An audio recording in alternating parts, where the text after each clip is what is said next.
Entry level এবং budget রেঞ্জের স্মার্টফোনের কথা আসলে প্রথমেই যে ব্র্যান্ডটির কথা মাথায় আসে তা হচ্ছে আইটেল। আইটেল এই ডিভাইসটিও বাজেট রেঞ্জের স্মার্টফোন ইউজারদের কথা মাথায় রেখে দেশের বাজারে লঞ্চ করা হয়েছে। বাজেট রেঞ্জের স্মার্টফোন হলেও এতে থাকছে 6.7 ইঞ্চি 5 হোল ডিসপ্লে, 120 হার্জের রিফ্রেশ রেট, ডাইনামিক আইল্যান্ড সহ দারুণ কিছু স্পেক। হ্যালো ভিউয়ার্স, পুরো ভিডিও জুড়ে আমি জয় থাকছে আপনাদের সাথে কথা বলবো আইটেল A80 নিয়ে। আপনারা দেখছেন আপনাদের প্রিয় YouTube tech channel mister unbox.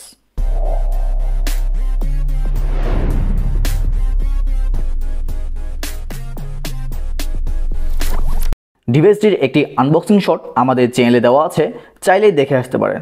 ডিভাইসটির design যদিও বর্তমানে চিরাচরিত স্মার্টফোন ডিজাইনের মতোই, তবে আমার কাছে বেশ ক্লিন লেগেছে এই ডিভাইসটি। প্রয়োজনীয় সব বাটন এবং পোর্টস থাকলেও মিসিং থাকছে ডুয়েল স্টেরিও স্পিকার এবং সেকেন্ডারি নয়েজ ক্যান্সেলেশন মাইক। এই বাজেটের ফোনে আমরা ডুয়েল স্টেরিও স্পিকার অনেক দেশীয় ফোনেই দেখেছি, তাই এখানেও আশা রাখাটা অযৌক্তিক নয়। বাই দ্য ওয়ে, ডিভাইসটির 428 জিবির একটি ভেরিয়েন্টই আমাদের দেশে লঞ্চ হয়েছে, যার অফিসিয়াল বাজার মূল্য ৯,৯৯০ টাকা। আমাদের হাতের ডিভাইসটি হোয়াইট কালারের, এছাড়াও ডিভাইসটির ব্লু এবং ব্ল্যাক কালারের আরও দুটি ভেরিয়েন্ট বাজারে অ্যাভেলেবেল আছে। ডিভাইসটির ফ্রন্টে পাচ্ছেন 6.7 ইঞ্চি HD+ IPS প্যানেল, যেখানে পুরাতন ড্রপ নচের পরিবর্তে থাকছে 5 হোল কাটআউট এবং 120 হার্জের রিফ্রেশ রেট। এই ডিসপ্লেতে আরও থাকছে ডাইনামিক আইল্যান্ডের ফিচার। ডিসপ্লেটির পিক্সেল ডেন্সিটি 260 ppi এবং পিক ব্রাইটনেস 500 নিটস। ডিসপ্লেটির কোয়ালিটি যথেষ্ট ভালো মানের, কোনো ধরনের নেগেটিভ ইস্যু লক্ষ্য করিনি এবং ভিউইং অ্যাঙ্গেলও যথেষ্ট ভালো লেগেছে আমার কাছে। ডিভাইসটি ইউটিউবে সর্বোচ্চ 720 পিক্সেল পর্যন্ত ভিডিও প্লেব্যাক করতে সক্ষম এবং ভিডিও কোয়ালিটি যথেষ্ট ফ্লুয়েন্ট লেগেছে আমার কাছে। 5 হোল কাটআউট থাকার কারণে ভিডিও ওয়াচিং এক্সপিরিয়েন্স খুবই ইমার্সিভ লেগেছে। তবে নিচের চিনেরটুকু একটু চোখে লেগেছিল, কারণ ডিভাইসটি 3 পাশের বেজেল সিমেট্রিক্যাল হলেও নিচের চিনটুকু অনেকটা বেশি মোটা। তবে বাজেটের কথা ভাবলে এটি মেনে নেওয়া যায়।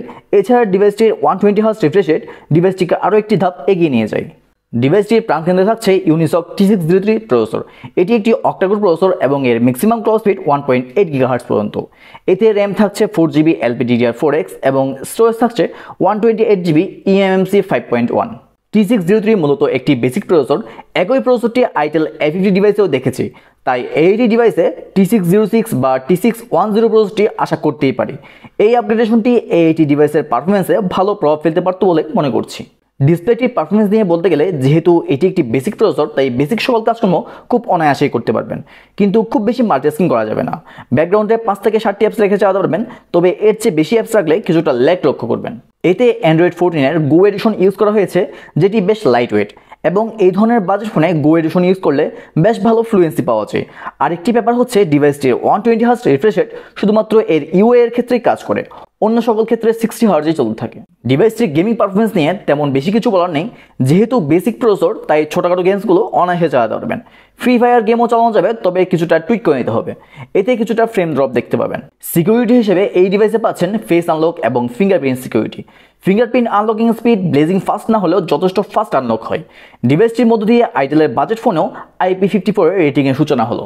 ডিভাইসটিতে কিছু স্পেশাল ফিচার্স পাচ্ছেন, যা হচ্ছে এতে সামনে এবং পিছনে উভয় পাশে ফ্ল্যাশ লাইট থাকছে। ফ্ল্যাশ লাইটগুলো আলাদা আলাদাভাবে বা একত্রে জ্বালানো যাবে। এছাড়া রেয়ার সাইডের ফ্ল্যাশটি নোটিফিকেশনের সময় ব্লিঙ্ক করে, যা নোটিফিকেশন লাইট হিসেবে কাজ করে। চার্জিংয়ের সময় ডিভাইসটি রোটেট করে রাখলে এটি একটি স্মার্ট টেবিল ক্লক হিসেবেও কাজ করে। এবার কথা বলবো ডিভাইসটির আরও একটি গুরুত্বপূর্ণ অংশ, এর ক্যামেরা নিয়ে। এতে পাচ্ছেন 13 মেগা রেয়ার ক্যামেরা এবং 8 মেগা ফ্রন্ট ক্যামেরা। রেয়ার ক্যামেরার ছবির কোয়ালিটি মোটামুটি ভালো মানের, ছবির কালার ক্লোজ টু ন্যাচারাল, তবে ডিটেলস এবং ডাইনামিক রেঞ্জ খুবই অ্যাভারেজ কোয়ালিটি। পোর্ট্রেট ছবির এইচ ডিরেকশন অনেকটা ভালো বলা যায়। এর নাইট মোডের ছবিতে নয়েজ এবং গ্রেইন লক্ষণীয়। রিয়ার ক্যামেরাতে সর্বোচ্চ 1080 পিক্সেলে 30 FPS ভিডিও রেকর্ডিং করা যাবে। ফ্রন্ট ক্যামেরার ছবি মোটামুটি ভালো মানের। এছাড়া এর পোর্ট্রেট ছবিগুলো বাজেট হিসেবে যথেষ্ট ভালো বলা যায়। ডিভাইসটির পাওয়ার সেকশনে থাকছে 5000 mAh ব্যাটারি এবং 10 ওয়াটের ফাস্ট চার্জার। তথ্য প্রযুক্তির এই সময়ে এসে 10 ওয়াটের ফাস্ট চার্জারের পরিবর্তন খুব আবশ্যক হয়ে পড়েছে। বর্তমান সময়ে যে কোনো স্মার্টফোনে 15 থেকে 18 ওয়াট মিনিমাম চার্জিং স্পিড নির্ধারণ করা প্রয়োজন বলে মনে করছি। এসব দিক বাদ দিলে এই ডিভাইসটি থেকে অনায়াসে 7 থেকে 8 ঘন্টা এসওটি বের করা পসিবল, আর রেগুলার ইউজারদের কাছে তার 1.5 দিনের কাছাকাছি ব্যাকআপ দিতে সক্ষম। এই ছিল ডিভাইসটি নিয়ে যাবতীয় সব তথ্য। কোনো তথ্য মিস করে থাকলে অবশ্যই কমেন্ট করে জানাবেন। আমাদের ভিডিও ভালো লাগলে অবশ্যই লাইক এবং শেয়ার করবেন। কিছু জানার থাকলে অবশ্যই কমেন্ট করবেন এবং চ্যানেলটি এগিয়ে যেতে সাবস্ক্রাইব করে পাশে থাকার অনুরোধ জানাচ্ছি। আজ এ পর্যন্তই, দেখা হবে অন্য কোনো ভিডিওতে। সে পর্যন্ত ভালো থাকবেন, সুস্থ থাকবেন।